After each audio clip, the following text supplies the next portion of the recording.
তো এই সুগার ড্যাডিতে আসলে তুমি কতটা আসক্ত? কোনো সিন্ডিকেটে না থাকলে কাজ পাওয়া যায় না। তো তুমি আসলে এই সিন্ডিকেট প্রথাটাকে কতটা মেইনটেইন করো? নির্মাতা চকলেটে ওষুধ মিশিয়ে সর্বনাশ করতে চেয়েছিল, এই গল্পটা একটু শুনি। কারণ আমরা আমাদের মিডিয়াতে আমরা এই ধরনের গল্প অনেক শুনি। তারপর আমি বলবো ভালোর গল্পই অনেক বেশি, তারপর কিছু কিছু তো নেগেটিভ থাকবেই। এই গল্পটা একটু শেয়ার করো। এই গল্পটা হচ্ছে আমার কাছে কোনো প্রুফ নেই, এর জন্য আমি শুধু হাওয়া মে আর কি বেহতা যায় এরকম ভাবে কথা বলছি, কারণ নাম বললে এখন আমার নামে কেস করে দিবে যে তোমার কাছে তো প্রুফ নাই, তুমি এটা কেন বলছো। তুমি বলছো এটাই প্রুফ, কারণ একটা মেয়ে কখনো, এটা অনেক বড় একটা অ্যালিগেশন, কখনো এরকম একটা প্ল্যাটফর্মে দাঁড়িয়ে না বলে এতটা সত্য বলার সাহস হয় না। আচ্ছা, এইটা অনেকে মিথ্যা বলতে পারে, আমি নিজে দেখেছি অনেক মেয়েরা অনেক বানিয়ে কথা বলে just to get the limelight. So আমার ওইটার প্রয়োজন নেই, কিন্তু আমার যদি প্রুফ থাকতো আমি মামলাই করে দিতাম, কিন্তু আমি এখন মামলা খেতে চাই না বিধায় আমি নাম নিচ্ছি না, কারণ আমার কাছে কোনো প্রুফ নেই। আসলে আমাকে একটা চকলেট খাইয়েছিল ওনার অফিসে যাওয়ার পরে। আমি সাধারণত কোথাও গিয়ে যখন আমাকে কোনো চকলেট বা এরকম টাইপের কিছু দেয়া হয়, আমি কিছু খাই না বাইরের জিনিস, বা কিছু দেয়া হলে আমি ওটা ব্যাগে নিয়ে নিই, বাসায় এসে আমি একটা চকলেটকে 2 ভাগ করি, আম্মুকে অর্ধেক দিই, আমি অর্ধেক খাই। আচ্ছা, হ্যাঁ এরকম। তো ওই দিনের আসলে ওই একটা গামি টাইপের একটা চকলেট, ওইটা উনি খুলে আমাকে দিয়েছিল, সো আমি আর ব্যাগে নিতে পারিনি। ওটা আমার খেতে হয়েছে ভদ্রতা করে, আমি তখন ফেলে দিতে পারবো না। উনিও একটা খেয়েছে, এমন না যে শুধু আমি খেয়েছি। তো তার 4-5 মিনিটের মধ্যেই আমার রিঅ্যাকশন একটা আছে না, যে অনেক লোক যখন একসাথে স্মোক করে তখন ওইটার যে স্মেলটা একটা রুমে গেলে পাওয়া যায়, আমি একা বসে সেই স্মেল পাচ্ছি। একটা রুমে, যে রুম খোলা জানালা, পাশে একজন কাজ করছে, উনি কাজ করছে, সেখানে এরকম স্মেল পাওয়ার তো কোনো কারণ নেই। আর মাথা ঝিমঝিম করছে, তো আমি তখন বুঝলাম যে ঝামেলা হয়ে গেছে। আচ্ছা, দেন ওখান থেকে বের হয়ে আসলে কি করে? আমি জাস্ট মানে তৎক্ষণাৎ আমি বললাম আমার একটা ইম্পর্টেন্ট মিটিং আছে, আমার বেরোতে হবে। আমি বের হলাম, বের হয়ে আমি লিফট চালাতে পারছিলাম না। আচ্ছা, কোনোভাবেই বুঝতে পারছিলাম যে কোথায় ক্লিক করলে আসলে লিফটটা আমার এখানে আসবে।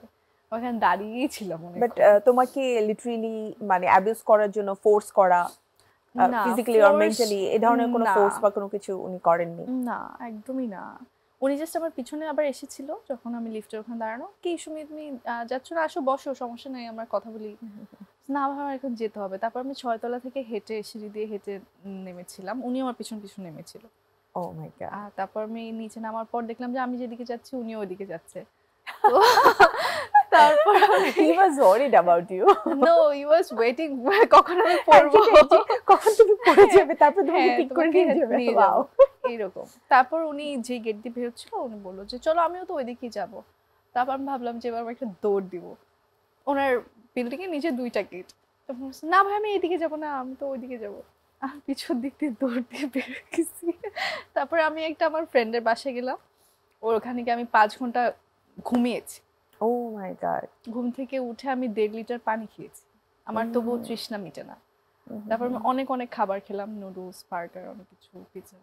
খাওয়ার পর আস্তে ধীরে আমি, সো অ্যাকচুয়ালি যেহেতু তুমি ঘুমিয়েছো, এখানে আর কোনো ডাউট নেই যে দেয়ার ওয়াজ সামথিং জাস্ট ওটার সাথে। ঘুম, আমার কোনো হুঁশ নাই আর ওখানে গিয়ে। থ্যাংক গড যে তুমি বুঝতে পেরেছো বা নিজেকে সামলে নিতে পেরেছো। অনেকের ক্ষেত্রে হয়তো এটা হয় না। তারপর আমি গুগলে সার্চ করেছি red jelly like chocolate gummy, আচ্ছা, কি জানি এরকম সার্চ করলাম। তারপর ওটা দেখলাম যে মারিওয়ানা গামি টাইপের একটা জিনিস। ও ওয়াও, সো ইট ওয়াজ মারিওয়ানা।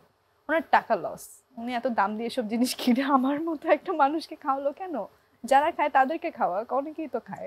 যারা খায় তাদেরকে খাইয়ে তো আসলে মজা নেই, দ্যাটস ওয়াই। তবে তোমার এই গল্পটা থেকে আই থিংক যারা আসলে নিজেদেরকে সেভ করতে চায় তাদের জন্য কিন্তু এটা একটা ভালো, আমি বলবো, লেসন হয়ে থাকলো যে আসলে সবার কাছ থেকে সবকিছু খেতে হয় না, সব জায়গায় সবকিছু খেতে হয় না। ছোটবেলা বলতো চকলেট দিলে কিন্তু খাবে না, একদমই চকলেট দিলে খাবে না, প্লিজ কিছু দিলে খাওয়া যাবে না। একদম। আমরা আসলে অন্ধবিশ্বাসে আর একই প্ল্যাটফর্মে কাজ করতে গেলে তো সবাইকে আমাদের ট্রাস্ট করতে হয়। এইটুকু ট্রাস্ট না করতে পারলে আমরা কাজ কিভাবে করব? রাইট। তারপরও আপনারা যারা আমাদেরকে দেখছেন বা যারা নতুন মিডিয়াতে কাজ করতে আসতে আগ্রহী, যারা কাজ করছেন, সবার ক্ষেত্রে একটাই কথা, সেটা হচ্ছে নিজেকে সেফ রাখতে হলে আসলে সতর্ক থাকাটা জরুরি। আর মেয়েদের সেফটি না তারা নিজেরাই এনশিওর করতে পারে। So be safe. অন্য কারো কাছ থেকে পাওয়া যায় না। একদম। তোমার বয়স খুবই অল্প, কিন্তু কাজ করার অভিজ্ঞতা দীর্ঘদিনের, এবং একই সাথে কাজের পরিধি যদি দেখি সেটাও অনেক বেশি, ব্যক্তিটা অনেক বেশি। তো বর্তমান সময় ট্রেন্ড যদি আমরা দেখি, নতুন কেউ একজন অভিনেত্রী হয়ে আসছে, রাতারাতি বছরখানেক যাওয়ার পরে তার দামি ফ্ল্যাট, দামি গাড়ি হয়ে যাচ্ছে, সুগার ড্যাডি থাকছে। তো এই সুগার ড্যাডিতে আসলে তুমি কতটা আসক্ত? সুগার ড্যাডি চিনি বাবা। আমি চিনিই খাই না, আমি একদমই চিনি খাই, আমি শুধু পায়েস খাই। পায়েসে কিন্তু চিনি থাকে। আমি শুধু পায়েস খাই, গুড়ের পায়েস। আচ্ছা, গুড়ের পায়েস আমার খুব পছন্দ, এছাড়া আমি কোথাও চিনি পছন্দ করি না। ওকে, সো চিনি বাবা হওয়া যাবে না, জুগার ড্যাডি হতে হবে, রাইট? Forget about it. যেটা মেইনলি আসলে জানতে চাই যে এখন খুব সিন্ডিকেট প্রথা চলছে, এবং এই সিন্ডিকেট প্রথাতেও বলা হয় কাউকে না কাউকে মানে সুগার ড্যাডি মানতেই হবে, তা না হলে আসলে কাজও পাওয়া যায় না। আবার সুগার ড্যাডি যদি বাদ দিয়ে তুমি চিন্তা করো যে কোনো সিন্ডিকেটে না থাকলে কাজ পাওয়া যায় না, তো তুমি আসলে এই সিন্ডিকেট প্রথাটাকে কতটা মেনটেন করো? আমি এটা একদম মেনটেন করতে পারি না, বিধায় আমার কাজের সংখ্যা অনেক কম। কাজের সংখ্যা কম হওয়ার দুইটা কারণ, এক হচ্ছে আমি অনেক চুজি স্ক্রিপ্ট, ডিরেক্টর, প্রজেক্টের ব্যাপারে, প্ল্যাটফর্মের ব্যাপারে। দ্বিতীয় কারণ হচ্ছে যে আমি একদমই সিন্ডিকেটের মধ্যে নিজে নেই। কিন্তু এখন আসলেই আমাদের ইন্ডাস্ট্রিতে সিন্ডিকেট বিষয়টা অনেক অনেক বেশি চেপে বসেছে। আমরা অভিনয়ের সেক্টরে অভিনয়ের চেয়ে বেশি অন্য বিভিন্ন জিনিস বিক্রি করছি, আমার সম্পর্ক বিক্রি করছি বিভিন্ন মানুষের সাথে, আমার কানেকশনস বিক্রি করছি। মনে হয় না যে অনেকেই আছে যারা ভালো ক্যারেক্টার পাওয়ার জন্য, নায়িকা হওয়ার জন্য, ভালো একজন পরিচালকের সাথে মানে অ্যাজ লাইক রিলেশনশিপটা এখন আসলে সবাই জানে তার ডেপথ কতখানি থাকে। তো দেখা যাচ্ছে শর্ট টাইমের জন্য হলেও তারা বয়ফ্রেন্ড গার্লফ্রেন্ড হয়ে যাচ্ছে, এবং প্রকাশ্যে তারা সবার সামনে কিন্তু এটা রিপ্রেজেন্টও করছে। 6 মাস বছর না ঘুরতেই কিন্তু সেই সম্পর্ক আর থাকছে না, কিন্তু ওই 6 মাস বছরে তার কাজের পরিধি অনেক হয়ে যাচ্ছে, যেটা মানুষ 5 বছর 10 বছরেও পাচ্ছে না। এরকম তো আমরা অহরহ দেখছি। হ্যাঁ, অহরহ দেখছি। এখন এটাতে আসলে আমি কোনো এক পক্ষের হয়তো কথা বলতে পারবো না, এক পক্ষের দোষও দিতে পারবো না, এখানে দুই পক্ষেরই দোষ আছে। একজন দিচ্ছে তার কি বলবো অ্যাভেলেবল করছে নিজেকে, আরেকজন অ্যাভেলেবল জিনিসটা অ্যাকসেপ্ট করছে। একজন নিজের বিভিন্ন সম্পর্ক বা অন্য বিষয়গুলোকে কারেন্সি হিসেবে বিক্রি করছে কাজের জন্য, আরেকজন নিজের শিল্প চর্চাটাকে বিক্রি করছে জাস্ট একটা সম্পর্ক পাওয়ার জন্য। এটা মানে আমি খুবই কমপ্লিকেটেড ভাবে হয়তো বলে ফেলছি, কিন্তু বিষয়টা আসলে নোংরা, সহজ বাংলা ভাষা।